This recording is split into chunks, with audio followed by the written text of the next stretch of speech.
കാണികൾ നമ്മൾ എന്തറിയുന്നു, കണ്ണീർ മിഴികളെ മറയ്ക്കുന്നു. അലകടൽ നടുവിലും അഖില മനസ്സിലും അണുവിലും പള്ളിയുറങ്ങുന്നു. ഈശ്വരൻ മനുഷ്യനായി അവതരിച്ചു, ഈ മണ്ണിൻ ദുഃഖങ്ങൾ സ്വയം വരിച്ചു. ഇരവും പകലും കരയും കടലും ഇടചേർന്ന ജീവിത കളിയരങ്ങിൽ ഈശ്വരൻ മനുഷ്യനായി അവതരിച്ചു, ഈ മണ്ണിൻ ദുഃഖങ്ങൾ സ്വയം വരിച്ചു. ഓം ഗുരുബ്രഹ്മ ഗുരുവിഷ്ണു ഗുരുർദേവോ മഹേശ്വര ഗുരു സാക്ഷാത് പരബ്രഹ്മ തസ്മൈ ശ്രീ ഗുരവേ നമഃ. ഓം ചിന്താലേശായ പരമഗുരുവേ നമഃ. ഓം ചിന്താലേശായ പരമഗുരുവേ നമഃ. ഓം ചിന്താലേശായ പരമഗുരുവേ നമഃ. നമസ്കാരം.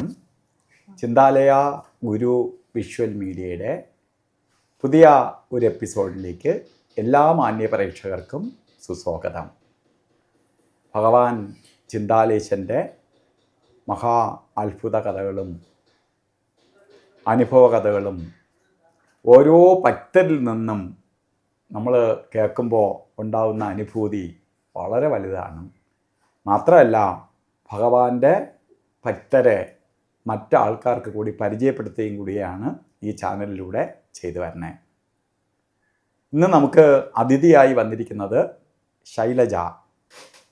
മേഡത്തിനെ സംബന്ധിച്ചിടത്തോളം ഇവിടുന്ന് നടന്ന് വരാനുള്ള ദൂരത്തിൽ, അതായത് 2-3 കിലോമീറ്റർ ഉണ്ടെങ്കിലും വണ്ടി സൗകര്യം കുറവായതുകൊണ്ട് ഭഗവാന്റെ സന്നിധിയിൽ അങ്ങോട്ടും ഇങ്ങോട്ടും നടന്ന് വന്ന് അമ്പല ദർശനം ചെയ്യുന്ന ആളുകളിൽ ഒരാളാണ്.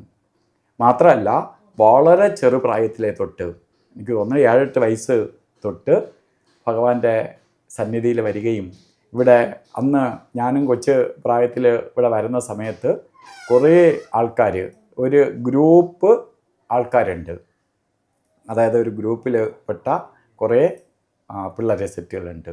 അതിൽ പെടുന്ന ആളും കൂടിയാണ് ശ്രീമതി ശൈലജ. അപ്പോൾ മാഡം ഭഗവാനുമായിട്ട് വളരെ കൊച്ചിലെ തൊട്ടുള്ള ബന്ധമുള്ള ആളാണ്. ശരിക്കും പറഞ്ഞാൽ അങ്ങനെ ബന്ധമുള്ള അപൂർവം ആളുകളിൽ ഒരാളെന്ന് വേണമെങ്കിൽ പറയാം. ബാക്കിയുള്ളവരൊക്കെ അടുത്ത സമയത്ത് വന്നവരും പോയവരും ഒക്കെയാണ്. പക്ഷേ അന്ന് തൊട്ട് ഇന്നും ഭഗവാന്റെ ആശ്രമവുമായി ബന്ധപ്പെട്ട്, ഭഗവാന്റെ സിരിസന്നിധിയുമായി ബന്ധപ്പെട്ട്, ഭഗവാനുമായിട്ട് ബന്ധപ്പെട്ട് നിൽക്കുന്ന ആളാണ്. അപ്പോൾ മാഡത്തിനെ ഭഗവാന്റെ ഈ ചാനലിലേക്ക് ഞാൻ ഹാർദവമായി സ്വാഗതം ചെയ്യുന്നു. മാത്രമല്ല, ഭക്തർക്ക് വേണ്ടി അനുഭവ കഥകളും ബാക്കി കാര്യങ്ങളും ഷെയർ ചെയ്യണം.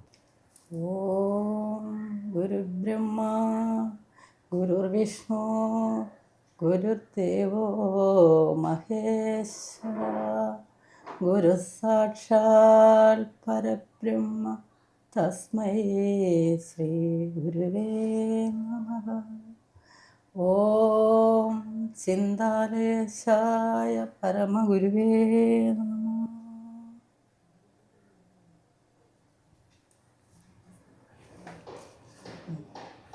ഞാൻ കൊച്ചിലെ ഇവിടെ വന്നതാണ്. കാര്യമെന്ന് പറഞ്ഞാൽ അദ്ദേഹത്തിൻ്റെ ജന്മനാൾ അന്നൊക്കെ ഒരുപാട് പ്രാധാന്യം എന്ന് പറഞ്ഞാൽ ഒരുപാട് ഇങ്ങനെ എല്ലാവരും അറിയത്തക്ക രീതിയിലുള്ള ജന്മനാളല്ലായിരുന്നല്ലോ അന്ന്. മുന്നേ അപ്പോൾ എനിക്ക് അമ്മ പറഞ്ഞ ഇങ്ങനെ കാഞ്ഞാമ്പാറ ഒരു സ്വാമിയുണ്ട്, അപ്പോൾ അദ്ദേഹത്തിൻ്റെ അവിടെ നിന്ന് ജന്മനാളാണ്. അപ്പോൾ പറഞ്ഞ അച്ഛൻ പറഞ്ഞ് അത് കഴിഞ്ഞില്ലേ, വൈകുന്നേരം ആവാറായില്ല. ഇല്ല, വൈകുന്നേരം ആവാറായില്ല, നമുക്കൊന്ന് പോവാം എന്ന് പറഞ്ഞു. അപ്പോൾ അച്ഛൻ പറഞ്ഞു, ഓ ഞാനും കേട്ടിരിക്കുന്നത്, എങ്കിൽ നമുക്ക് പോവാം എന്ന് പറഞ്ഞു. അങ്ങനെ അച്ഛനും അമ്മയും ഞാനും കൂടെ ഇവിടെ വന്നു. ഇവിടെ വന്നപ്പോഴത്തേക്ക് ഭഗവാൻ അവിടെ ഇരിക്കണുണ്ട്. അങ്ങനെ കുറേ നേരം ഇവിടെ നിന്നപ്പോൾ ചോദിച്ചു, എവിടെ ഉള്ളത് എന്ന് ചോദിച്ചു. പറഞ്ഞു, ഞാൻ ഇവിടെ മണ്ണാത്തിപ്പൊയ്കയാണ്. ആ മണ്ണാത്തി പോവുകയാണ്. ആ ആ ചോറ് കാണണം, കറികളൊക്കെ തീർന്നിട്ടുണ്ട്, പോയി കഴിക്കുന്നത്. അങ്ങനെ ഞാനും അമ്മയും അച്ഛനും കൂടെ പോയി കഴിച്ചിട്ട് ഇങ്ങോട്ട് മാറിയിട്ട് അച്ഛൻ പറഞ്ഞു, അയ്യോ ഇദ്ദേഹം ഞാനും കൂടെ പഠിച്ചിട്ടുണ്ടല്ലേ, ഇതിന് മുന്നേ പഠിച്ചിട്ടുള്ളതാണ്. അങ്ങനെ അധികം ആരുടെയും മിണ്ടില്ലല്ലോ അദ്ദേഹം. ആ, അങ്ങനെ ഇങ്ങോട്ട് മാറി നിന്നിട്ട് അദ്ദേഹം കഴിച്ച് തീർന്നിട്ട് ഞങ്ങൾ പോകാൻ കുറച്ച് താമസിച്ചാണ് പോയത്. അങ്ങനെ വന്ന് കാര്യങ്ങളെല്ലാം ചോദിച്ച്, പേരെന്തെന്ന് വെച്ച് പ്രഭാകരൻ പിള്ളയെന്ന്. ആ നമ്മൾ ഒത്തു പഠിച്ചതാണല്ലോ പറഞ്ഞു. അവ തന്നെ എന്ന് പറഞ്ഞു. അതിന് മുന്നേ അറിയാം കാര്യമെന്ന് പറഞ്ഞാൽ അദ്ദേഹത്തിൻ്റെ ഗുരു അവിടെയല്ലേ. അപ്പോഴേ എൻ്റെ അച്ഛനും ജ്യോതിഷം എന്തോ പഠിച്ചതാണ് അച്ഛനും അദ്ദേഹത്തിൻ്റെ ശിഷ്യനാണ്. അപ്പോഴങ്ങനെ ഒരു ബന്ധമുണ്ട്. അങ്ങനെ സംസാരിച്ച് പറഞ്ഞ് കുറേ നേരം ഇരുന്നിട്ട് തൊഴുത് ഇങ്ങനെ കൈ കാണിച്ച് അങ്ങനെ പോയിട്ട് ഇതുപോലെ അച്ഛൻ വല്ലപ്പോഴായിരിക്കുകയൊക്കെ വരുമ്പോഴത്തേക്ക് ഞായറാഴ്ച ദിവസമൊക്കെ ആണെങ്കിൽ ഞാനും കൂടെ അച്ഛൻ്റെ കൂടെ വരും. അങ്ങനെ കുറേ നാൾ വന്നും പോയി നിന്ന്. അപ്പോഴും ഞങ്ങൾ 4 പേരാണ്, 3 അണ്ണന്മാരും ഞാനുമാണ്, ഞാൻ ഇളയതാണ്. അങ്ങനെ വന്നും പോയി നിന്ന് അണ്ണന്മാർ ഞങ്ങളെല്ലാവരും വന്നു തുടങ്ങി. അപ്പോഴിവിടെ നാമമുണ്ട്. അപ്പോൾ ഈ നാമത്തിനൊക്കെ എനിക്ക് ഭയങ്കര ഇഷ്ടമാണ്, നാമം പറയാൻ. അങ്ങനെ വൈകുന്നേരം സ്കൂളിൽ പോയിട്ട് പുസ്തകങ്ങൾ കൊണ്ടിട്ട പാതി ഇടാത്ത പാതി അണ്ണന്മാരൊക്കെ ഉണ്ടല്ലോ. അപ്പോഴേ ഇവിടെ വരണ ശാരദമ്മയൊക്കെ അവിടെയാണ് താമസം. അവരൊക്കെ 2 മക്കളുണ്ട്. അവരും കൂടെ വന്ന് അപ്പോഴും നമ്മൾ വരണം എന്ന് പറഞ്ഞപ്പോൾ ഞങ്ങൾ വരണമെന്നും പറഞ്ഞ് വന്നു. അപ്പോഴും എനിക്ക് കൂട്ടുമായി. എങ്ങനെ ഞങ്ങൾ 3 പേരും കൂടെ ഇവിടെ വരും. ഇവിടെ വന്ന് 2-3 ദിവസമൊക്കെ ഞങ്ങൾ വൈകുന്നേരമാണ് വന്നത്. പിന്നെ ഇവിടെ ഈ ശ്രീകുമാരിയൊക്കെ ഉണ്ടല്ലോ, അവരൊക്കെ കോലിയക്കോടാണ് പഠിക്കണം. അങ്ങനെ വന്നിട്ട് വൈകുന്നേരങ്ങളിൽ വന്ന് ഞങ്ങൾ ഞായറാഴ്ച ദിവസങ്ങളിലൊക്കെ വരും. വന്ന് നാമം പറയുകയും എടുക്കുകയും. അന്ന് കിഷോള സാറാണ്. അപ്പോൾ ചില ദിവസം നാമം കഴിഞ്ഞിട്ടേ വീട്ടിൽ പോവുള്ളൂ. ഇവിടെ വരണോണ്ട് അച്ഛൻ അറിയാമല്ലേ എങ്ങനെയാണ് നാമത്തിനൊക്കെ നിന്നും എടുത്ത്. എങ്കിലും കൂടുതൽ പ്രാധാന്യം കൊടുക്കണമെന്ന് പറഞ്ഞാൽ നേരത്തെയുള്ള കൊച്ചുങ്ങൾക്കാണ് കൂടുതൽ പ്രാധാന്യം കൊടുക്കണം. അന്ന് ഹരിനാമ കീർത്തനം പറയണം. അത് കൊച്ചു വീടാണ്, ഭഗവാന്റെ വീട് താഴെ. ഹരിനാമ കീർത്തനമാണ് പറയണം. അപ്പോഴും എല്ലാവരെയും പറയാൻ വേണ്ടി കിഷോള സാർ അവിടെ ഇരിക്കും. അപ്പോഴും നമ്മളും പോകും. അവരൊക്കെയാണ് പ്രാധാന്യം കൂടുതൽ. എങ്കിലും ഞാൻ ചേച്ചിയുടെ അനിയത്തി നമ്മൾ പിറകെ പോയിരുന്ന് നാമം പറയും. വൈകിട്ട് പായസമൊക്കെ കുടിക്കും, പോവും. ഇതുപോലെ ഒരുപാട് നാളെ ഞങ്ങളിങ്ങനെ വന്ന് ഭഗവാന്റെ ജന്മനാളിന് നാമത്തിന് നിൽക്കുകയും. അതേപോലെ പൗർണമിക്ക് അന്ന് നാമമുണ്ട്. അപ്പോൾ ഇന്നാണ് പെൺകുട്ടികളെ നിർത്താത്തത്, അന്നത്തെ ദിവസം നിർത്തും. അങ്ങനെ ഞങ്ങൾ നാമത്തിന് നിന്ന് രാവിലെ വന്നു കഴിഞ്ഞാൽ നാമം കഴിഞ്ഞ് പിറ്റന്നേ പോവുള്ളൂ. അപ്പോൾ എനിക്ക് ഇത്തിരി കൂടെ അണ്ണന്മാരെല്ലാവരും ഇവിടെ നിൽക്കുകയല്ലേ, 3 പേര് നിൽക്കുകയല്ലേ, ചോദിക്കുകയും വേണ്ട അച്ഛൻ്റെ കൂടെ. അത് കഴിഞ്ഞിട്ടേ ഞാൻ പിന്നെ പോവുള്ളൂ. അങ്ങനെ ഇരുന്ന് വൈകിട്ടുള്ള നാമത്തിനും എല്ലാത്തിനും. അതേപോലെ അന്ന് ഭാഗവതത്തിൻ്റെ ആദ്യത്തെ പദ്യം പറയും ഇവിടെ. അപ്പോൾ എനിക്കിത് എല്ലാം ഞാൻ പെട്ടെന്ന് പോയി എടുക്കും ഈ പുസ്തകം. അപ്പോൾ ഈ കിഷോള സാറിനത് ഇഷ്ടപ്പെടില്ല. എനിക്കറിയാം, നല്ല അതെ, എല്ലാവരും ദീപാരാമ എല്ലാവരും ഉണ്ടെന്ന്. നിൽക്കുകയായിരുന്നു മുതലാളി. അങ്ങനെ നമ്മൾ എടുക്കണേന്ന് ഈ സാറിന് ഇഷ്ടപ്പെടില്ല ഭാഗവതം. അപ്പോൾ ഭഗവാൻ എനിക്ക് പേരിട്ടെന്ന് പറഞ്ഞാൽ കരിക്കകത്തി പെണ്ണെന്നാണ് പേരിട്ട. കരിക്ക പോലെ സ്ഥലം. അപ്പോൾ അച്ഛൻ്റെ അണ്ണൻ്റെ കൂടെയൊക്കെ പറയും, പിള്ളേ തോനെ എന്തിനൊന്നും മതിയല്ലേ. ഭഗവാനെന്ന് പറഞ്ഞാൽ എൻ്റെ വീട്ടിൽ അമ്മയും അച്ഛനും അണ്ണന്മാരും അല്ല എന്നെ വഴക്ക് പറയണം. ഭഗവാനെ വഴക്ക് പറയണം. തെറ്റുകുറ്റങ്ങൾ കണ്ട് അപ്പോൾ വഴക്ക് പറയും. വളർന്ന് വരുംതോറും ഭഗവാൻ പറഞ്ഞിട്ടുണ്ട്, അമ്മ എവിടെയെങ്കിലും പോകണമെങ്കിൽ മാത്രമേ പോകാവൂ തന്നെ, അല്ലാതെ പോകരുത്. സത്യം പറഞ്ഞാൽ സ്കൂളിൽ പോയാൽ വരെ എനിക്ക് പേടി ഭഗവാനേ ഉള്ളൂ. കാര്യം എന്ന് പറഞ്ഞാൽ നമ്മൾ വിചാരിക്കുന്ന കാര്യം ഭഗവാൻ പിന്നെ ഭഗവാനെ വെട്ടിച്ചോണ്ട് ഒന്നും ചെയ്യാൻ പറ്റില്ല. ഒന്നും ചെയ്യാം. അങ്ങനെ ഒരു ദിവസം ഇതുപോലെ തന്നെ വീട്ടിൽ ഞാൻ അമ്മയോട് എന്തൊരു തർക്കുത്തരം പറഞ്ഞു. ഇവിടെ വന്നപ്പം ഭഗവാൻ പറഞ്ഞു അണ്ണേ എന്ന് പറഞ്ഞു.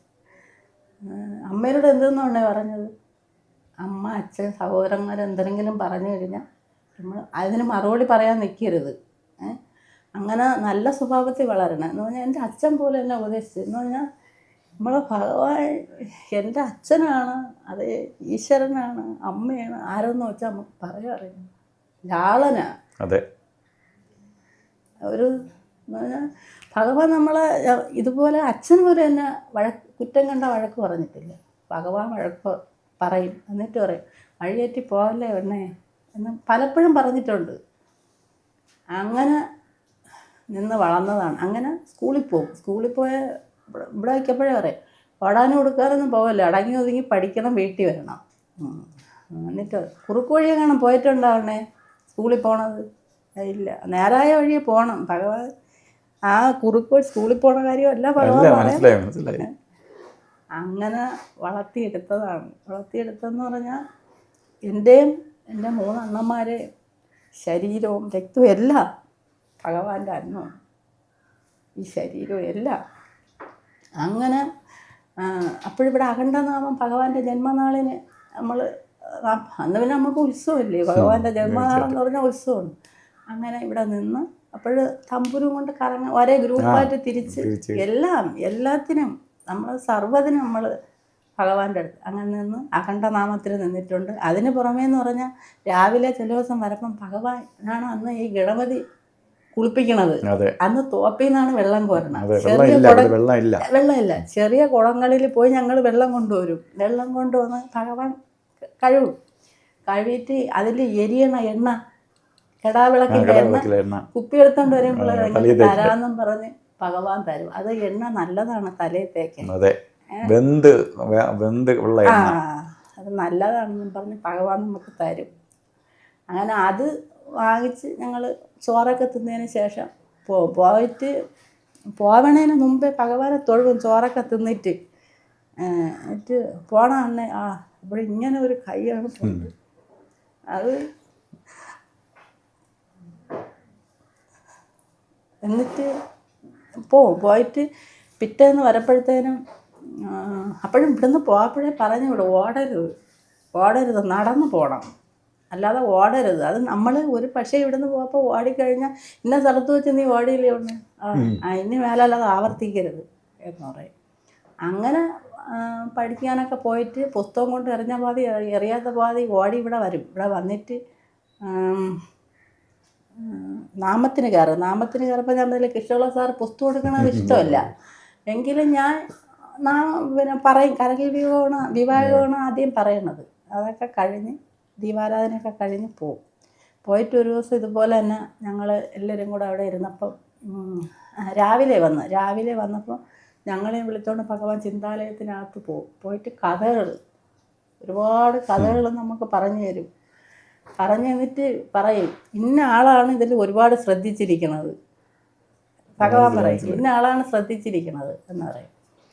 അങ്ങനെ എന്നിട്ട് അത് കഴിഞ്ഞിട്ട് പറയും ചോറ് കൊണ്ടുകൊണ്ട് എന്നിട്ട് ഞങ്ങൾക്ക് എല്ലാവർക്കും കൂടെ ഒരു തോപ്പിൽ പോക്കുണ്ട്. ഒരു നേരമാകുമ്പോൾ ഒരു തോപ്പിൽ പോക്കുണ്ട്. അത് പറയും പെട്ടെന്ന് ഇവിടെ വരണം, വീട്ടിൽ തിരക്കും എന്ന് പറയും. അങ്ങനെ അവിടെ നിന്ന് ഇവിടെ വരും. ഇവിടെ വന്നിട്ട് പൂവൊക്കെ കെട്ടാനും എടുക്കാനും ഒക്കെ ഇഷ്ടം പോലെ കാണും. അപ്പോഴേ അഗസ്ത്യരെ ഒരു ഫോട്ടോ ഉണ്ട്. ആ അഗസ്ത്യരെ ഫോട്ടോ എൻ്റെ ഭഗവാൻ പറയും കുറേ പൂവാരിക്കൊണ്ടിട്ട് പെണ്ണെ അതിന് കണക്കായൊരു മാല കെട്ടിത്തരാൻ പറയും. അഗസ്ത്യരൊക്കെ കണക്കായ. പിന്നെ ഇതിനിടയ്ക്ക് നമ്മൾ ഇവിടെ വരപ്പോഴത്തേക്ക് അതേ എന്തെങ്കിലുമൊക്കെ ഒരു പരീക്ഷണം. ഒരു ദിവസം ഇതുപോലെ തന്നെ ഞാൻ വന്നപ്പോഴത്തേക്ക് ഭഗവാൻ പറഞ്ഞ് ഒരു വിളക്കെടുത്ത് തന്നിട്ട് എൻ്റെ പെണ്ണെ ഈ വിളക്കിനെ തേച്ചുകൊണ്ട് വന്നേന്ന് പറഞ്ഞു. അത് ഭസ്മമിട്ട് തേച്ചാലും കുഴപ്പമില്ല, ചാമ്പലിട്ട് തേച്ചാലും കുഴപ്പമില്ല. അങ്ങനെ ഞാൻ പെട്ടെന്ന് ചാമ്പലിട്ട് തേച്ചുകൊണ്ട് കൊടുത്തു. കൊള്ളാലും ഉണ്ട്, കൊള്ളാം എന്നും പറഞ്ഞ് വാങ്ങിച്ചങ്ങ് വച്ച്. അത് കഴിഞ്ഞിട്ട് അപ്പോഴെനിക്ക് ഒരു 10 വയസ്സൊക്കെ ആവുമായിരിക്കും. 10-11 വയസ്സൊക്കെ ആവുമായിരിക്കും. അപ്പോഴാണ് ഇദ്ദേഹത്തിൻ്റെ ഞാൻ പറഞ്ഞില്ലേ ഗുരുദേവൻ്റെ സമാധി ഉണർത്താൻ വേണ്ടി അപ്പോൾ ഇവർ എല്ലായിടത്തുമൊക്കെ പോയി പ്രശ്നം വെച്ച് നോക്കുകയാണ് പൂജയ്ക്ക് നടത്താൻ വേണ്ടി. പ്രശ്നം വെച്ച് നോക്കണം. അപ്പോഴത്തേക്ക് ആരെ വെച്ച് നോക്കിയാലൊക്കെ ശരിയാവണില്ല അദ്ദേഹത്തിൻ്റെ ഗുരുവിൻ്റെ. ഇതിനിടയ്ക്ക് അച്ഛൻ ഇവിടെ വന്നപ്പം കാര്യങ്ങളൊക്കെ അപ്പോൾ പറഞ്ഞിങ്ങനെ പ്രശ്നം വയ്ക്കാനൊക്കെ പോയി അതൊന്നും ശരിയാവണില്ല എന്ന് പറഞ്ഞ് അവരൊന്നുകൂടെയൊക്കെ പോട്ട് എന്ന് പറയും. പോയനൊക്കെ ഒന്നും ശരിയായില്ല. അങ്ങനെ ഒരു ദിവസം അദ്ദേഹം പറഞ്ഞൊരു കാര്യം ചെയ്യാം, നിങ്ങളെല്ലാവരും കൂടെ ഇങ്ങനെ വരി, ഇവിടെ വന്നിട്ട് ഞാൻ 2 പേരെ മനസ്സ് സങ്കല്പിച്ചിട്ടുണ്ട്, അവരെ വെച്ച് നോക്കാൻ പറഞ്ഞു. അങ്ങനെ അവരിവിടെ വന്ന് നോക്കിയപ്പോൾ അത് മതി. അപ്പോൾ പറഞ്ഞു അത് 2 കുട്ടികളെയാണെന്ന് പറഞ്ഞു. അതിൽ ഒന്ന് ഞാനും ഒന്ന് അദ്ദേഹത്തിൻ്റെ ചെറുകുട്ടി എന്ന് പറഞ്ഞു. അപ്പോൾ പറഞ്ഞു അയ്യോ ഇങ്ങോട്ട് വിളിച്ചാൽ അങ്ങോട്ട് പോകണ സ്വഭാവമാണ്, രണ്ടും തലതിരിഞ്ഞതാണ്, എങ്കിലും വേണ്ടില്ല എന്നും പറഞ്ഞ് ഭഗവാൻ എന്നെ ആ കൊച്ചിനെയും കൂടെ എടുത്ത് 41 ദിവസത്തെ വ്രതം. അത് കാലത്തും വൈകിട്ടും സൂര്യനമസ്കാരം ചെയ്യണം. രാവിലെ സൂര്യാസ്കാരം ചെയ്തിട്ടാണ് സ്കൂളിൽ പോകുന്നത്. ചില ദിവസം സ്കൂളിൽ പോവുകയുമില്ല. അങ്ങനെ ഒരു ദിവസം നമുക്കിനിപ്പോൾ സ്കൂളിൽ പോയില്ലെങ്കിലും കുഴപ്പമൊന്നുമില്ല, നമ്മളെ ഭഗവാൻ ജയിപ്പിക്കുമെന്നും പറഞ്ഞ് ഒരു ദിവസം പോയില്ല. അങ്ങനെയാണ് വൈകിട്ട് എന്തൊരു പിള്ളേരെ കാണിക്കുന്നത്, ഇതെന്തൊരു സ്വഭാവം, നാളെ തൊട്ട് നേരം വെളുക്കുമ്പോൾ സ്കൂളിൽ പോയിട്ട് വന്നിട്ട് സൂര്യാസ്കാരം ചെയ്യും. ഏതൊക്കെ ചെയ്ത് ഭഗവാൻ അറിയാം എന്തെല്ലാം കാണിച്ചത്. അങ്ങനെ ഭഗവാന്റെ കൂടെ ഞാൻ 3 ദിവസം ഭഗവാന്റെ കൂടെ ഞാൻ പൂജയ്ക്ക് ഇരുന്നിട്ടുണ്ട്. അവിടെ അതിനകത്ത് അതിനിടയ്ക്ക് മന്ത്രം പറഞ്ഞു തന്നിട്ടുണ്ട്. അങ്ങനെ ഒരു മഹാഭാഗ്യം എനിക്ക് കിട്ടി, ഭഗവാന്റെ കൂടെ ഇരുന്ന് പൂജ ചെയ്യുക എന്ന് പറഞ്ഞാൽ. ചെല്ലെന്ന് പറഞ്ഞാൽ വാത്സല്യം, ഒരുപാട് പിന്നെ സ്നേഹസ്വരൂപനല്ലേ, അദ്ദേഹത്തിൻ്റെ കൂടെ ഇരുന്ന് പൂജ ചെയ്യണമെങ്കിൽ അറിയാം. തീർച്ചയായും കുറച്ച് പൂ കൊണ്ടിടും, അതിനെ ചെയ്ത് തീർക്കും. അപ്പോഴും ഇരിക്കാൻ കാലിനൊക്കെ വിഷമം, കൊച്ചല്ലേ, പൂ ഒഴിഞ്ഞിട്ടോളാനാണ് പറയണത്. അങ്ങനെ ഒരുപാട്, അതേപോലെ ഭഗവാന്റെ കാലിൽ ഞാൻ ഒരുപാട് തവണ തൊട്ട് തൊഴുതിട്ടുണ്ട്. പൂജ കഴിഞ്ഞ് ഇറങ്ങിയിട്ട് കയറപ്പം വീണ്ടും തൊഴുതിട്ടാണ് കയറുന്നത്. അങ്ങനെ ഒരുപാട് വാത്സല്യം തന്ന ഭഗവാനാണ്. അതുമാത്രമല്ല, ഭഗവാനാണ് എനിക്ക് ജാതകം എഴുതി തന്നത്, സ്വാമിയാണ് എനിക്ക് ജാതകം എഴുതി തന്നത്. അപ്പോൾ അദ്ദേഹം പറഞ്ഞിട്ടുണ്ട്, അത് നാമത്തിനിരിക്കപ്പോഴത്തേക്ക് ഇതിനെപ്പറ്റി ഒന്നും ചിന്തിച്ചാനൊക്കെ ഒന്നും മനസ്സിലാവണില്ല, അങ്ങനെ ഒന്ന് എഴുതാമെന്ന് വിചാരിച്ചു. അപ്പോൾ അച്ഛൻ ജ്യോത്സ്യനാണ്. അങ്ങനെ ചോദിച്ച് അതെന്ത് നിങ്ങളൊരു ജ്യോത്സ്യനല്ലേ എന്ത് എഴുതാത്തതെന്ന് ചോദിച്ചു. ഭഗവാൻ എഴുതി തരാൻ വിധി കിടക്കുമ്പം പിന്നെ ഞാൻ എങ്ങനെയാണ് എഴുതുന്നത് എന്ന് പറഞ്ഞ്. അങ്ങനെ എനിക്ക് അങ്ങനെയും ഒരു ഭാഗ്യം കിട്ടിയിട്ടുണ്ട്. പിന്നെ നാമം എന്ന് പറഞ്ഞാൽ നമ്മളെ വിക്രമസ്വാമി ഉണ്ടല്ലോ കള്ളിക്കട്ട, അദ്ദേഹം നല്ല രീതിയിൽ നാമം പറയും. ആ നാമം എനിക്ക് ഭയങ്കര ഇഷ്ടവും. അത് ഞാൻ കേട്ട് പഠിച്ച് ഞാൻ പറയും. അപ്പോഴിവിടെ അഖണ്ഡനാമത്തിന് അദ്ദേഹത്തിൻ്റെ ജന്മനാളിനാണ് അദ്ദേഹം തമ്പുരും കൊണ്ട് വരും.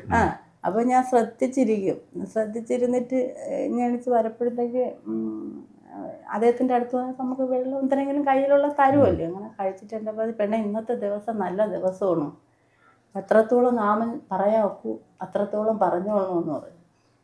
അങ്ങനെ ഞാൻ കറങ്ങിയിട്ട് വന്നിട്ട് ഭഗവാന്റെ അടുത്ത് എടുത്തു വന്നില്ല, അവിടെ തന്നെ ഇരുന്ന് കുറേ നാമം അങ്ങ് പറഞ്ഞപ്പോഴത്തേക്കാണ് ആരുടെ പറഞ്ഞേച്ച് വിളിച്ചു, ഒന്ന് അവിടെ ഇരിക്കണമെങ്കിൽ വിളിക്കാൻ പറഞ്ഞു. തൊണ്ട അടച്ചു പോയി. അങ്ങനെ ഇഷ്ടംപോലെ പിള്ളേരില്ലേ, അങ്ങനെ പറഞ്ഞ് പെണ്ണെ ഗുളിയൊക്കെ തീർന്നോയല്ലോ പെണ്ണെ. അന്ന് മഴ പെയ്തപ്പം അതേ ഇരിക്കണേൻ്റെ അതിലേ കൂടെയാണ് വെള്ളം പോകണം. അങ്ങനെ ഗുളിക തീർന്നുകൊണ്ട് അവിടെ നിന്നിട്ട് പൂര മണ്ണുരുട്ടി എനിക്ക് തന്നിട്ട് പറഞ്ഞ് വായിട്ട് വെള്ളം ഒഴിച്ചാൽ അത് ഗുളിക രൂപത്തിൽ പോയിട്ട് മാറി.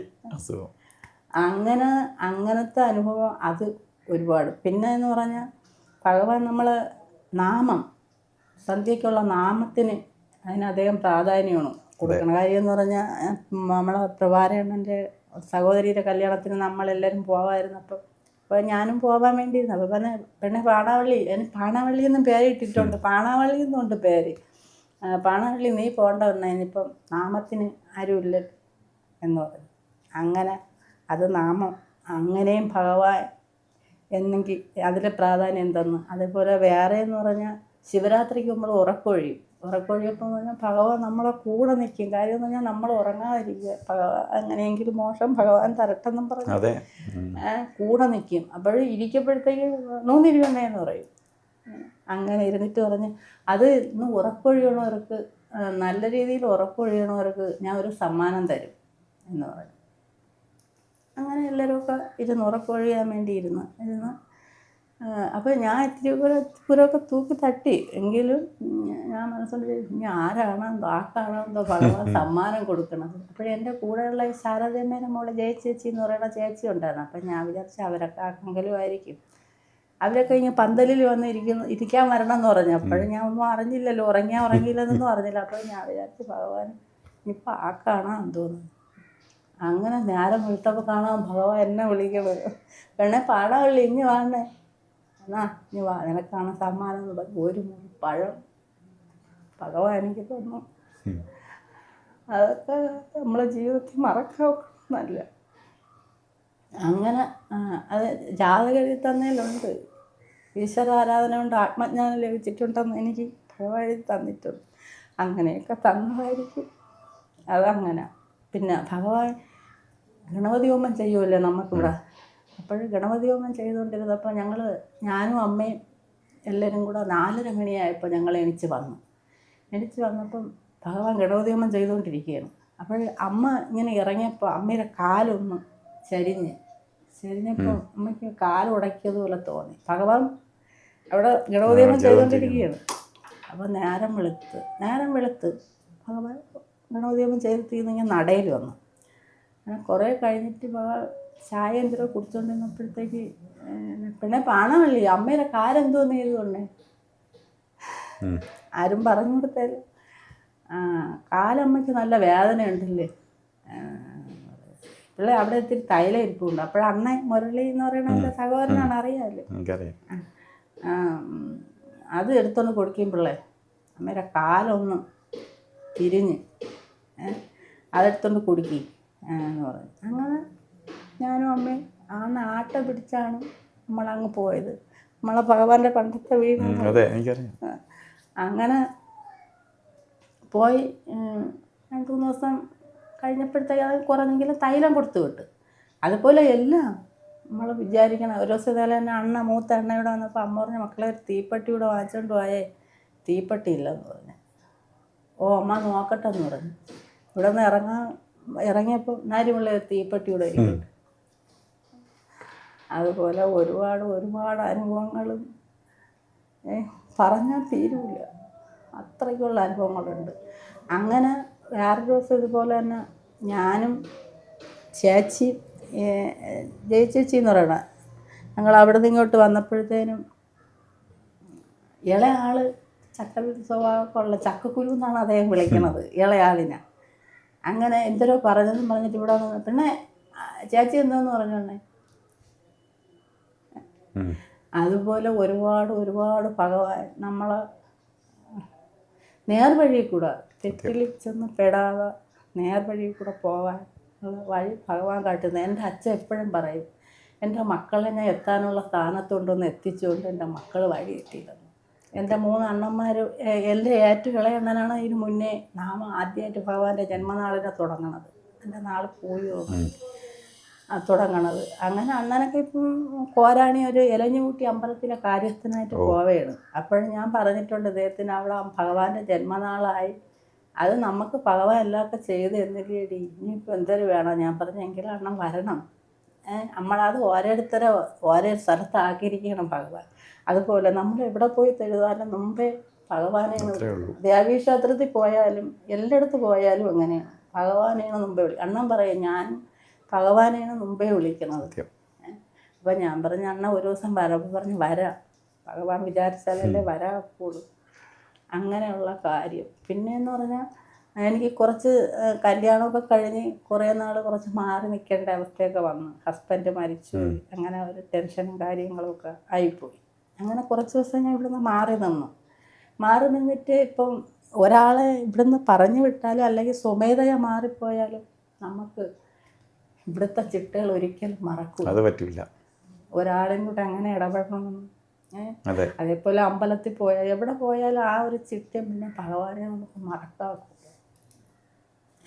ഭഗവാന്റെ 3 പുസ്തകം എനിക്ക് വായിച്ച് തീർക്കാം. അതിൽ എഴുതിയിരിക്കണതൊക്കെ കണ്ട നമ്മളൊക്കെ ഭാഗ്യം പറഞ്ഞ് ഇങ്ങനെയുള്ള ഒരു ആളിനെ നമുക്ക് ഭഗവാന്റെ കൂടെ ആ ഒരു സ്നേഹവും ഭഗവാന്റെ കൂടെ ഇടപഴകാനുള്ള ഒരു ഭാഗ്യം കിട്ടിയെന്ന് പറഞ്ഞാൽ മഹാഭാഗ്യമാണ്. സത്യം. ആ 3 പുസ്തകം എനിക്ക് വായിക്കാനുള്ള ഭാഗ്യം കിട്ടി സാർ, വായിച്ച് തീർത്തു. അപ്പോൾ ഇനി എനിക്ക് ഒരുപാട് പുസ്തകങ്ങൾ വായിക്കാൻ ഒപ്പൊരിക്കുന്നതാണ് ഞാൻ വിചാരിക്കുന്നത്. അപ്പോൾ ഇതിനിടയ്ക്ക് ഞാൻ ഭഗവാന്റെ കാര്യം പറയണമെന്ന് ഞാൻ സാറിൻ്റെ പറഞ്ഞായിരുന്നു. അതെനിക്ക് ഒത്തില്ല. പക്ഷെ ഞാൻ എന്നും ജോലിക്ക് പോണതാണ്. 10 വർഷം കൊണ്ട് ഞാൻ ജോലിക്ക് പോവുകയാണ്. അപ്പോൾ ഞാൻ വെളുപ്പാങ്കാലത്ത് എണീച്ചാൽ ഞാൻ മാല ജപിക്കും. അതിൽ ഭഗവാനെ ഞാൻ 108 തവണ ഞാൻ ഓം ചിന്താലേശായ പരമഗുരുവേ എന്ന് പറഞ്ഞു. ഭഗവാനെ. അത് പറഞ്ഞുകൊണ്ടാണ് എനിക്കിവിടെ വരാൻ പറ്റിയത്. സത്യം സത്യം. എന്നും പറയും, കുറേ കാലം കൊണ്ടേ പറയാം. പക്ഷേ ഇത് പറയാമോ പറഞ്ഞൂടെയെന്ന് എനിക്ക് അറിഞ്ഞൂടാ. പക്ഷേ എനിക്ക് പറഞ്ഞാലേ ഒക്കൂ. ഇനി മരിക്കുന്നത് വരെ, മരിച്ചാലും ഇനി ഒരു ജന്മം ഉണ്ടായാലും ഭഗവാന്റെ സാമീപ്യം നമുക്ക് ഉണ്ടാവണമെന്നാണ് എൻ്റെ വിചാരം. അതുപോലെ ഇപ്പം സമാധിയായതിന് ശേഷം ഇപ്പോൾ ഒരു 8-9 മാസമേ ആവുള്ളൂ. ഒരു ദിവസം ഇതേപോലെ തന്നെ ഞാൻ ജോലിയും കഴിഞ്ഞ്, എനിക്ക് ജോലിയില്ല, അവിടെ ഒരു ഫംഗ്ഷൻ നടന്നപ്പോൾ പോകണമായിരുന്നു. അങ്ങനെ എനിക്ക് ഇനി ഇവിടെ വരണം. അപ്പം ഞാൻ കുളിച്ചുകൊണ്ടൊക്കെ പോകണം, ജോലിയൊന്നുമില്ല. ഇപ്പോൾ കുളിച്ചില്ലെങ്കിലും കുഴപ്പമില്ലല്ലോ ഭഗവാന്. അപ്പോഴും എൻ്റെ പൈസ കുറവ്. ഇപ്പോഴും 300 രൂപ എൻ്റെ കയ്യിൽ അക്കൗണ്ടിലുണ്ട്. അപ്പോൾ എനിക്ക് ഭഗവാനൊരു തുളസി കാരം വാങ്ങിക്കണം. എനിക്ക് വണ്ടി പിടിച്ച് ഇവിടെ വരെയും വേണം. പൈസ എടുക്കാൻ നോക്കിയാൽ എനിക്ക് ഒക്കണമില്ല. അപ്പോഴും ഞാൻ തന്നെ ഭഗവാന്റെ കൂടെ പറയണം, അയ്യോ ഭഗവാനെ, പൈസ എടുക്കാൻ നോക്കിയാൽ എനിക്ക് ഒക്കണമില്ല. ഞാൻ ഇനിയിപ്പോൾ വണ്ടി പിടിക്കാതിരുന്നാൽ ഇവിടെ ദീപാരാധനയായിപ്പോവും.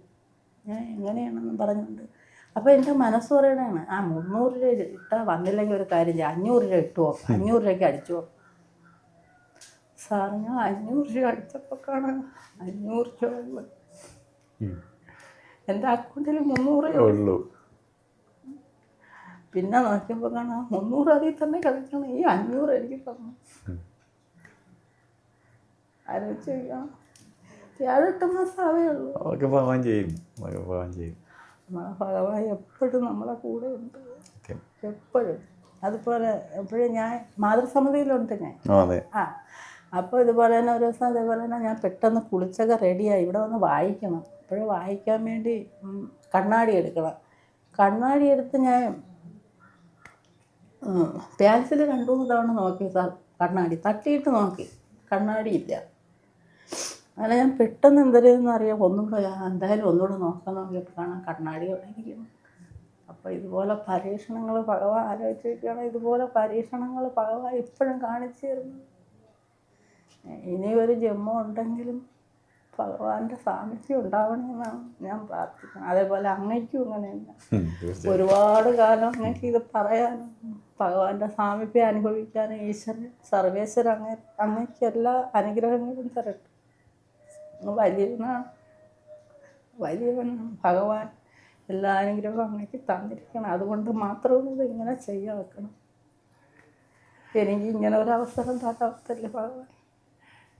അങ്ങനെയല്ല, കാരണം നിങ്ങളെപ്പോലെയുള്ളവർ ഇപ്പം ഇന്ന് ചാനലിൽ വന്ന് ഇത്രയും സമയം സംസാരിച്ചില്ലെങ്കിൽ ആരും അറിയാതെ പോകും. ഇത് ചിലപ്പം ഈ പോത്തങ്കോട് ചിന്താലയ ആശ്രമത്തിലുള്ള കുറച്ച് പേർക്ക് അറിയാൻ പറ്റും, ബാക്കി ആർക്കും അറിഞ്ഞൂടാ.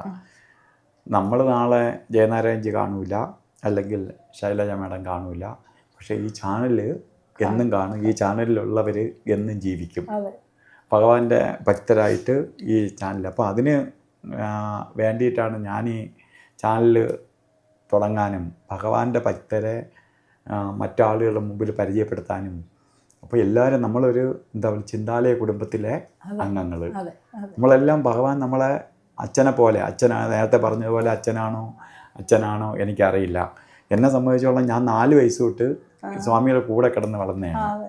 അപ്പം ഒരു പായിലാണ് 2 കൂടി കിടക്കണേ. രാത്രി ആകുമ്പം ഈ ടോക്ക് കേൾക്കുന്നത് ഇതിനെടുത്ത് എനിക്ക് പുതച്ച് തരും.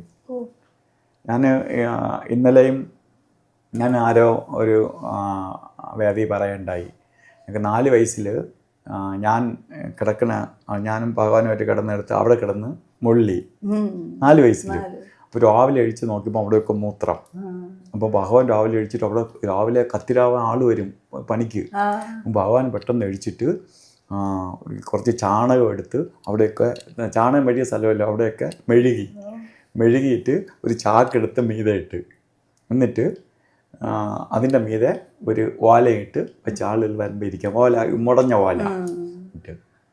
അപ്പോൾ ഒരമ്മ മക്കൾ ഇങ്ങനെ ചെയ്യും പോലെ രാവിലെ വന്ന്. പക്ഷേ എൻ്റെ ഓർമ്മയിൽ അതായിരിക്കും ഞാൻ അവസാനമായിട്ട് കിടന്നു മുള്ളിയെന്ന് ഓർമ്മയ്ക്ക്. 4 വയസ്സേ എനിക്കുള്ളൂ. അപ്പോൾ 4 വയസ്സിൽ എനിക്കിപ്പോഴും ഓർമ്മയുണ്ട്. എൻ്റെ മനസ്സിൽ അങ്ങനെ ഒരു വിഷമമായിട്ട് എന്ന് തോന്നിയ ഒരു ദിവസമാണ് ഭഗവാൻ ഇത് ചെയ്യണ കണ്ടിട്ട്.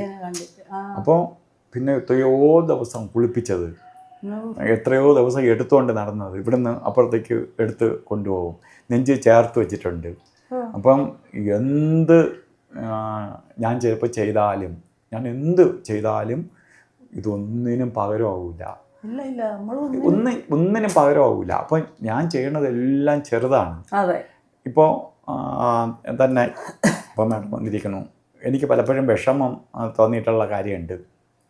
കാരണം ഭഗവാനെക്കുറിച്ച്, ഭഗവാന്റെ ഭക്തരിൽ നിന്ന് മറ്റുള്ളവർക്ക് എത്തിക്കുക എന്നുള്ളൊരു ദൗത്യം ഏറ്റെടുത്ത് പ്രവർത്തിക്കുന്ന ഒരാളാണ് ഞാനൊരു. ശരിക്കും പറഞ്ഞ ഒരു പ്രവാചകൻ ഈ ഭഗവാനെക്കുറിച്ച് മറ്റുള്ളവരിൽ കൊണ്ടെത്തിക്കാനുള്ള ദൗത്യം ഈശ്വരൻ എനിക്ക് തന്നിരിക്കുന്നു. ഒരു കാര്യം മനസ്സിലാക്കേണ്ടത്, സ്വാമി വിചാരിക്കാതെ നിങ്ങൾക്ക് ഇന്നിവിടെ വന്നിരുന്ന് പറയാൻ പറ്റില്ല. ആര് വിചാരിച്ചാലും സ്വാമി ഭഗവാൻ വിചാരിക്കണം. ഇന്ന് 150 എപ്പിസോഡിൽ കൂടുതലായി. ഈ 150 എപ്പിസോഡ് ചെയ്യണമെങ്കിൽ ഭഗവാന്റെ അനുവാദം ഇല്ലാതെ എനിക്ക് ചെയ്യാൻ പറ്റുമോ? ഞാൻ വിചാരിച്ചാൽ ചെയ്യാൻ പറ്റുമോ? ഞാനല്ല, ആരെങ്കിലും വിചാരിച്ച സ്വാമിയുടെ കേസിലെല്ലാം ചെയ്യാൻ പറ്റുമോ? വേറെ ആരെ കേസിൽ നമുക്ക് എന്തുവേണം ചെയ്യാം. ഭഗവാന്റെ കേസിൽ നമ്മൾ ആരും കയ്യിലല്ല. കാരണം അതീതനാണ് ഈശ്വരൻ. ആ ഈശ്വര ശക്തി നമ്മളെ തുണച്ചാലേ പറ്റുള്ളൂ. അപ്പോൾ ഓരോരുത്തരെ നമ്മൾ വിളിക്കുമ്പോഴും പലപ്പോഴും എന്നെ ഭഗവാൻ ഒരുപാട് ജോലി ഏൽപ്പിച്ചിട്ടുണ്ട്. ശരിക്ക് ഒരുപാട് ജോലി ഏൽപ്പിച്ചെന്ന് പറഞ്ഞാൽ, ഞാൻ 4 വയസ്സ് തൊട്ട് കണ്ടു വളർന്നതെന്ന് പറയണേ, ഭഗവാൻ സൂര്യ ഉദിക്കുന്നത് തൊട്ട് അസ്തമിക്കുന്നത് വരെ ജോലി ചെയ്യുന്ന കണ്ടിട്ടാണ് ഞാൻ വളർന്നത്. ഭഗവാൻ പറഞ്ഞിട്ടുണ്ട്, അധ്വാനമാണ് സംതൃപ്തി. അധ്വാനിക്കുകയാണ് ഏറ്റവും വലിയ ദൗത്യം. ഏറ്റവും വലിയ ഈശ്വര പ്രാർത്ഥനയാണ് അധ്വാനം. കർമ്മം ചെയ്യുന്നതിനൊപ്പം ഭഗവാനെയും കൂടി പ്രാർത്ഥിക്കാനാണ് അദ്ദേഹം പറഞ്ഞത്. അല്ലാതെ എവിടെയെങ്കിലും മടിച്ചിരുന്ന് വേഷഭൂഷാദികൾ ധരിച്ച് ഒരു ജോലിയും ചെയ്യാതെ സ്വന്തം കാര്യങ്ങളിൽ നിന്ന് മാറി നിന്ന് ഭക്തി കാണിക്കുന്നതിലൊന്നും ഒരു കാര്യമില്ല. അപ്പോൾ ഒരു ഭക്തൻ്റെ ദൗത്യം എന്ന് പറയണേ, നമ്മളെ കർമ്മത്തിനൊപ്പം നമ്മൾ ഭഗവാനെയും കൂടി കൊണ്ടടക്കാം. അപ്പോൾ എനിക്ക് കുറേ കർമ്മം എന്നെ വ്യാപിച്ചിട്ടുണ്ട്. ഭഗവാൻ വ്യാപിക്കാൻ എനിക്ക് ചെയ്യാൻ പറ്റില്ലല്ലോ. ഇതിൻ്റെ ഇടയിലാണ് ഞാനൊരു ദിവസം കണ്ടുപിടിച്ച് ഭഗവാന്റെ ചാനലിന് വേണ്ടി വിളിക്കുന്നത്. അപ്പോൾ ഇതിൽ പലരും, ഇപ്പോൾ ഞാൻ വരുമ്പോൾ ഞാൻ മാത്രം വന്നിരുന്നപ്പോഴല്ലോ, ഇപ്പം ബൈജു ആണ് ഈ ബാക്കിയെല്ലാം ചെയ്യണേ, ക്യാമറമാൻ. രാമപുരം അതാണ് പുള്ളി, ബാലരാമത്തിനടുത്ത്. അദ്ദേഹം ഇതിന് വേണ്ടി മെനക്കെട്ട് വരെയാണ്. ഇപ്പം ഞങ്ങൾ രണ്ടുപേരും വന്നിരിക്കുകയാണ്. എന്ന് വരാമെന്ന് പറയുന്ന ഒരു സമയമാകുമ്പോൾ വരില്ല. എന്നിട്ട് അവർ ഫോൺ എടുക്കില്ല. വിദ്യ ഉള്ളപ്പോഴേ വരുള്ളൂ. അപ്പോൾ ഇത് എന്നെ അല്ല കളിപ്പിക്കുന്നത്, എന്നെ കളിപ്പിക്കുന്നത് എളുപ്പമല്ലേ. ഭഗവാന്റെ ചാനലിൽ ഭഗവാന് വേണ്ടി ഞങ്ങൾ മെനക്കെട്ട് ഒരു കാര്യം ചെയ്യുമ്പോൾ ആ സമയത്ത് വെച്ച് കളിപ്പിച്ച് അവർ സന്തോഷിച്ചു. വന്നില്ല കളിപ്പിക്കുക, അത് ഭഗവാനെ ശരി. നമ്മളിപ്പോൾ ഇത് ചെയ്യണ എന്തിനാണ്? ഭഗവാന്റെ ഭക്തരെ വായിൽ നിന്ന്, ഇപ്പം മാഡം പറഞ്ഞതുപോലെ ഭഗവാൻ വായിൽ നിന്ന് മറ്റൊരു ഭക്തര് കേൾക്കുമ്പോൾ, അപ്പോൾ അത് ഞാൻ പറയണതും ഇത് വേണമെങ്കിൽ എനിക്ക് കേട്ടിട്ട് എനിക്ക് വേണമെങ്കിൽ ഇതേപടി പറയാനൊക്കെ എനിക്ക് കൊണ്ട് പറ്റും. അത് വേറെ ഒരാള് ഡയറക്റ്റ് പറയണ വേറെ. അത് നിങ്ങൾ പറയുമ്പോൾ അത്ര ഉൾക്കൊണ്ട് മനസ്സിൽ തട്ടി പറയണം. കാരണം ഇത് ആരും പറഞ്ഞു തന്നെ നമ്മൾ പറയണല്ല. പറഞ്ഞു തന്നെ പ്ലാൻ ചെയ്ത് ഒന്നും ഭഗവാൻ മുമ്പ് പറയാനും പറ്റൂല. ഭഗവാൻ മനസ്സിൽ വന്ന് ഇരുന്ന് പറയാണ്. പണ്ടത്തെ അനുഭവങ്ങൾ നമുക്ക് തോന്നിച്ചെന്നല്ലേ പറ്റും. നമ്മൾ എഴുതി തയ്യാറാക്കി കൊണ്ടുവയ്ക്കുന്ന കഥയൊന്നും അല്ലല്ലോ, അഭിനയമൊന്നും അല്ലല്ലോ. അതുപോലെ ഒരിക്കലും പൗർണമിക്ക് നാമത്തിന്, അപ്പോൾ നമ്മളെക്കാളും മുന്നേ ഉള്ള പിള്ളേരെയാണ് നാമത്തിന് നിർത്തിക്കൊണ്ടിരുന്നത്. അപ്പോൾ എന്തൊരു കാര്യമാണോ എന്തോ അവരെ നിർത്തിയില്ല, അതിൽ താഴെയുള്ള പിള്ളേരെ നിർത്തി. ഞാൻ പറഞ്ഞ അമ്മയുടെ 2 മക്കളെ എല്ലാവരെയും കൂടെ നിർത്തി. എൻ്റെ അണ്ണനും ഉണ്ടായിരുന്നു. അങ്ങനെ ഞങ്ങൾ 13 പേരുണ്ടായിരുന്നു. അങ്ങനെ നമ്മളോട് പറഞ്ഞ്, പിള്ളേരെ എന്ന് കൃഷ്ണൻ വരണ ദിവസമാണ് നിങ്ങളിവിടെ എല്ലാം തൂത്തിടണമെന്ന്. ഞങ്ങൾ നാമം പറഞ്ഞ് അവസാനം ഞങ്ങൾക്ക് ബോധമില്ല, എവിടെ ഇരിക്കണമെന്നും ബോധമില്ല. ഭഗവാൻ പറഞ്ഞിരിക്കുകയല്ലേ, ഭഗവാൻ വരും. അങ്ങനെ നാമം പറഞ്ഞ് അപ്പോഴും എല്ലാ തവണയും ഇതിന് പ്രവാരണനാണ് ദീപാരാധന ചെയ്യണത്. ഞങ്ങളെ ഈ നാമം നടത്തിയപ്പം ഭഗവാനാണ് വന്നു നമുക്ക് ദീപാരാധന ഓരോ തോർത്ത് എല്ലാവർക്കും കൊടുത്ത്, എന്നിട്ട് ഒരു ഫോട്ടോ 2 ഫോട്ടോ, അതായത് നമ്മൾ കലശം കെട്ടും പോലെ ഭഗവാൻ പൊതിഞ്ഞ് കെട്ടി അവിടെ കൊണ്ടുവച്ചിട്ട് ദീപാരാധന സമയമായപ്പം പ്രവാരണനല്ല ഭഗവാൻ വന്ന് ദീപാരാധന ചെയ്തിട്ട് 2 പേർക്ക് ഞങ്ങളെ 2 പേരെ അങ്ങ് വിളിച്ചതെന്ന് പറഞ്ഞാൽ, അന്ന് കൃഷ്ണനെ വിളിച്ചത് അങ്ങനെയായിരുന്നു. ഭഗവാനെ നേരിട്ട് കണ്ടതുപോലെ തന്നെ അവസാനം എന്തൊരു പിള്ളേരെന്ന് പറഞ്ഞ് ഒന്ന് വെള്ളം തെളിച്ച് എന്നിട്ടാണ് നമ്മൾ എവിടെ അമ്മയെ എല്ലാവരും ഒക്കെ വന്നെന്ന് പറഞ്ഞു ഇവിടെ, നമ്മൾ ആരെയും കണ്ടില്ല.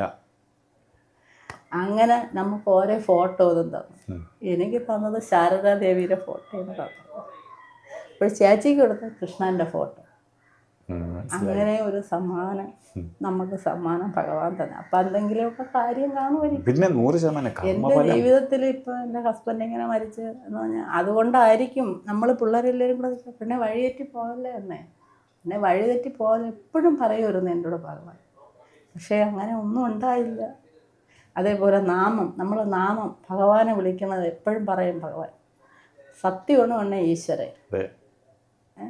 അതേപോലെ നമ്മളെ ജോലി നമ്മളെപ്പോഴും ബഹുമാനിക്കണം. എൻ്റെ ഇളയ അണ്ണൻ പറയും, ഒരു ദിവസം ഇതേപോലെ തന്നെ അണ്ണൻ റബ്ബർ ടാപ്പിംഗ് ആയിരുന്നു. എന്നാൽ ടാപ്പിങ്ങിന് പോവാതെ രാവിലെ ഇവിടെ വന്നു. അപ്പോഴും നമ്മളെപ്പോഴും ഇവിടെ വരും. ഭഗവാന്റെ സ്നേഹം നമ്മളവിടെ അങ്ങനെയല്ലേ. അങ്ങനെ അണ്ണൻ പറയണം. അന്നത്തെ ദിവസം അണ്ണൻ പറയണം എന്നോട് അദ്ദേഹം ഒന്നും മിണ്ടിയില്ല. പിന്നീട് അതേ വേറെ ആരുടെയും കാര്യങ്ങൾ പറഞ്ഞു. ഞാൻ ജോലിക്ക് പോവാതെ ഇല്ലേ ഇവിടെ വന്ന് നിന്ന്. അന്ന് ഇപ്പം പറഞ്ഞ് നമ്മൾ ചെയ്യണ ജോലിക്ക് എപ്പോഴും പ്രാധാന്യം കൊടുക്കണം. അന്ന് ഞാൻ ജോലിക്ക് പോവാതെ ഇവിടെ വന്നു അന്നത്തെ ദിവസമേ ഭഗവാൻ എൻ്റെ കൂടെ മിണ്ടി എന്ന് അദ്ദേഹം എൻ്റെ അണ്ണൻ പറയും. അതുപോലെ ഭഗവാൻ എന്ന് പറയണത് നമുക്ക് വിലമതിക്കാൻ വെക്കാത്ത ഒരാളാണ്. പിന്നെ നമ്മളെ സംരക്ഷകൻ. സംരക്ഷകൻ. അയ്യോ, നമുക്ക് അതിനപ്പുറത്തെ ഒരു സംരക്ഷണമാണ്. പിന്നെ ഇതൊക്കെ നമ്മൾ അനുഭവിക്കുന്ന ഓരോന്നും നമ്മുടെ കർമ്മഫലമാണ്. ചിലപ്പോ എത്രയോ ജന്മങ്ങൾ അനുഭവിക്കേണ്ട കർമ്മമായിരിക്കും ഭഗവാൻ ഇപ്പൊ തീർത്ത് വിടണേ. ഈ ജന്മത്തിലായിരിക്കില്ല.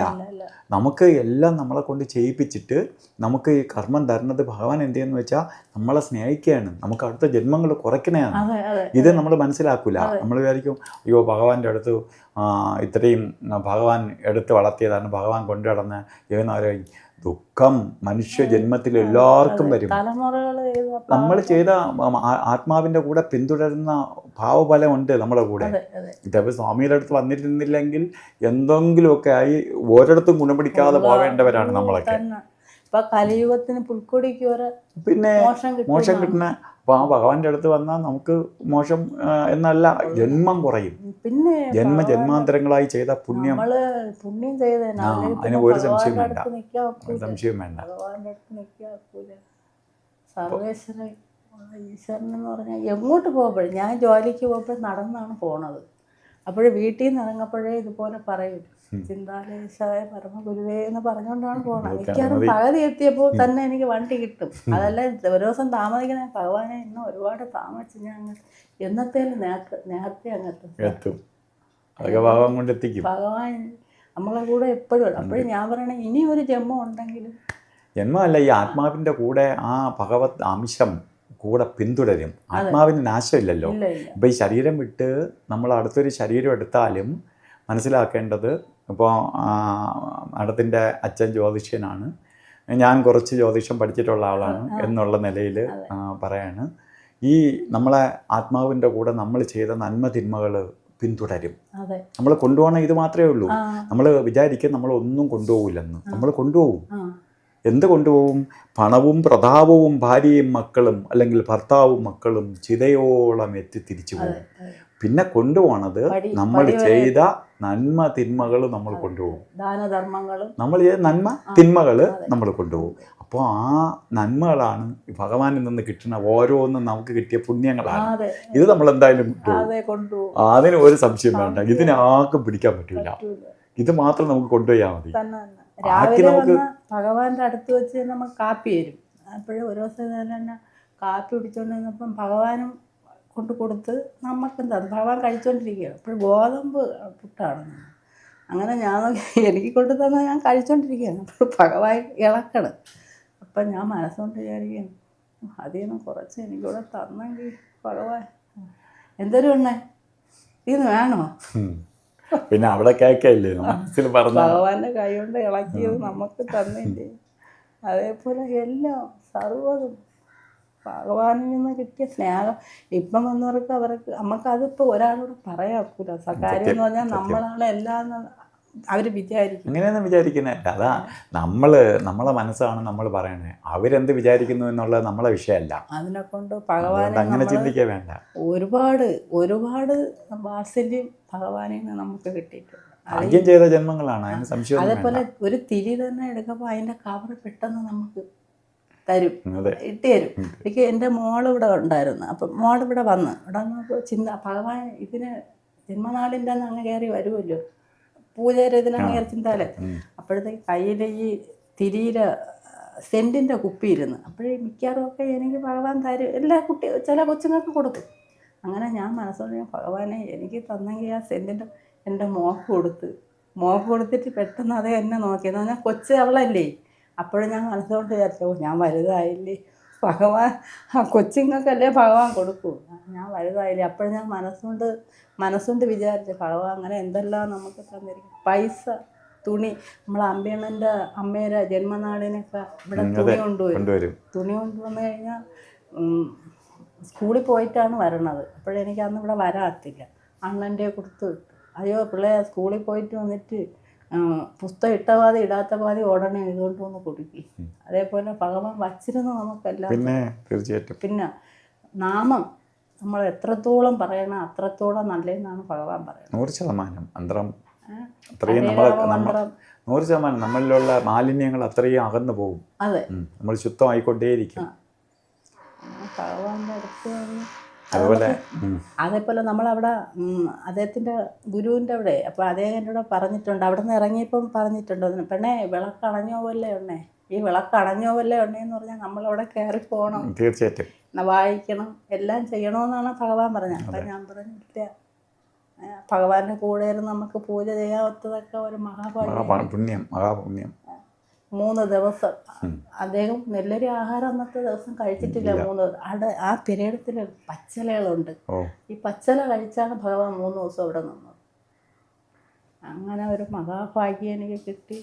ഇത്രയും വന്ന് സാറിൻ്റെ അടുത്ത് വന്നിരുന്ന് പറയാനുള്ള വരാൻ ഇത്രയും സമയം ഭഗവാന്റെ ചാനലിൽ വന്ന് തമ്പുരാനെ കുറിച്ച് പറഞ്ഞു വന്നപ്പോൾ ഞാനും പഴയ കാര്യത്തിലേക്ക് നമ്മളെ കൊച്ചു പ്രായങ്ങളിലേക്ക് തിരിച്ചു പോവുകയായിരുന്നു. കാരണം ഭഗവാന്റെ ഓർമ്മകൾ. കാരണം അതുപോലെ നമ്മളെ കള്ളിക്കാട്ട് ആദ്യത്തെ പിന്നെ ഇതിന് എന്താ ഉദ്ഘാടനത്തിന് വാർഷികത്തിന് ഇവിടുന്നൊക്കെ ഒരുപാട് പിള്ളേരെ എടുത്ത് അന്ന് നൂലെടുത്ത് എടുത്ത്. അപ്പോൾ കിഷോള സാറാണ് അന്ന് ഈ പിള്ളേർക്കൊക്കെ നാമം പറഞ്ഞു കൊടുക്കുന്നത്, കാറിലിരുന്ന് പറയാനൊക്കെ. അവരൊക്കെ വ്രതം നിൽക്കുകയാണ്.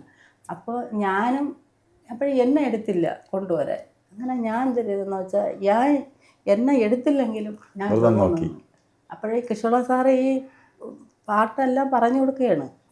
ഇത് ഹരിതാമകീർത്തനല്ല, ഇതെല്ലാം ഞാൻ ഒരു തൂണിൻ്റെ മുട്ടിൽ ചെന്നിരിക്കും. ഇവർ പറഞ്ഞു കൊടുക്കുന്ന കണക്ക് ഞാൻ എല്ലാം പഠിച്ചു വെച്ചേക്കുന്നു. അങ്ങനെ ഒരു അപ്പോൾ എന്നെ എടുക്കാത്തതുകൊണ്ട് എനിക്ക് വിഷമമുണ്ട്. അപ്പോൾ ഒരു ദിവസം ഞാൻ കൃഷിയണ്ണൻ്റെ പറഞ്ഞു, നമ്മളിവിടുത്തെ കൃഷിയണ്ണ പറഞ്ഞ്, അണ്ണൻ കള്ളിക്കാട്ട് പോകണമെങ്കിൽ എന്നെയും കൂടെ കൊണ്ടുപോകണേ എന്ന് പറഞ്ഞു. വിഷമം എടുക്കാത്ത അപ്പോൾ ഞാൻ അതിനെന്ത് കൊണ്ടുപോകാമെന്ന് പറഞ്ഞു. അപ്പോൾ അച്ഛനും ഒക്കെ പറഞ്ഞ് കൊണ്ടുപോകാമെന്ന്. എങ്കിലും എൻ്റെ ആ വിഷമം ഭഗവാൻ മനസ്സിലാക്കിയ ഒരു ദിവസം ഇവിടുന്ന് കൃഷിയണ്ണ അവിടെ ചെന്നപ്പോൾ പറഞ്ഞയച്ച് ആ കരുക്കോത്തി പെണ്ണിനെ കൂടെ കൊണ്ടുവരണം, സാറിനോട് പറഞ്ഞേക്കാൻ പറഞ്ഞു. ആലോചിച്ച് നോക്കിയാണോ, പിന്നെ തമ്പുരാൻ കാണാത്ത എന്തെങ്കിലും കാര്യമുണ്ട്? തമ്പുരാൻ അറിയാതെ എന്തെങ്കിലും ചെയ്യാൻ പറ്റുമോ? ഒന്നും അനങ്ങാൻ പറ്റൂല. ആദ്യമായിട്ട് ഉദ്ഘാടനത്തിന് എനിക്കറിയാം, ഞാൻ എല്ലാവരെയും എടുത്ത്, എല്ലാ പിള്ളേരെയും എല്ലാവരെയൊക്കെ എടുത്തു. പക്ഷെ എന്നെ മാത്രം എടുത്തില്ല. പക്ഷെ ഞാൻ മീനും കൂട്ടിയില്ല. ഇത് പറഞ്ഞു കൊടുക്കണം, അതിനിപ്പോൾ ഒന്നും പറഞ്ഞു കൊടുക്കാൻ നിൽക്കണ്ട, എല്ലാം ഭഗവാൻ അറിയാമെന്ന് പറഞ്ഞ് അങ്ങനെ അങ്ങനെ ആദ്യത്തെ അവിടുത്തെ ഉദ്ഘാടനത്തിന് എനിക്കും വരാവത്ത്. അങ്ങനെ ഇനി ഒരുപാട് കാര്യങ്ങളുണ്ട് സാർ, പറഞ്ഞാൽ തീരൂല. ഭഗവാനെ കുറിച്ച് പറഞ്ഞാൽ ഒരിക്കലും അവസാനിക്കൂല. അപ്പോൾ ഇത്രയും സമയം വന്ന് ഭഗവാന്റെ ചാനലിൽ വന്ന് ഭഗവാനെക്കുറിച്ച് ഭക്തർക്ക് വേണ്ടി ചെലവഴിക്കുകയും ഒക്കെ ചെയ്തതിന് ഒരു പ്രാവശ്യം കൂടി നന്ദി, നമസ്കാരം. അതിനൊപ്പം തന്നെ ഒരുപാട് പേര് എനിക്ക് തന്നെ മെസ്സേജ് അയച്ചും ഈ നമ്പറിൽ വിളിച്ചും ഒരുപാട് പേര് പറയുന്നുണ്ട് ഭഗവാനെക്കുറിച്ച് വന്ന് സംസാരിക്കാൻ താല്പര്യമുണ്ട്, ഒരുപാട് കാര്യങ്ങൾ പറയാൻ താല്പര്യമുണ്ട് എന്നും പറഞ്ഞു. പിന്നെ പലരും ദൂരസ്ഥലങ്ങളിൽ, മറ്റ് രാജ്യങ്ങളിൽ, മറ്റ് സ്റ്റേറ്റുകളിൽ ഇരിക്കുന്ന ഭഗവത് ഭക്തർ, അവർക്ക് ഈ നാട്ടിൽ വരുന്ന ചുരുക്ക സമയത്തിനുള്ളിൽ ചിലപ്പോൾ ഞാൻ സ്ഥലത്തുണ്ടാവണമെന്നില്ല, അവർക്ക് എനിക്ക് ഷൂട്ട് ചെയ്യാൻ പറ്റാത്ത അവസ്ഥയുണ്ടാവും. അതുകൊണ്ട് അങ്ങനെയുള്ളവർക്ക് ഒരു വിഷമവും വേണ്ട.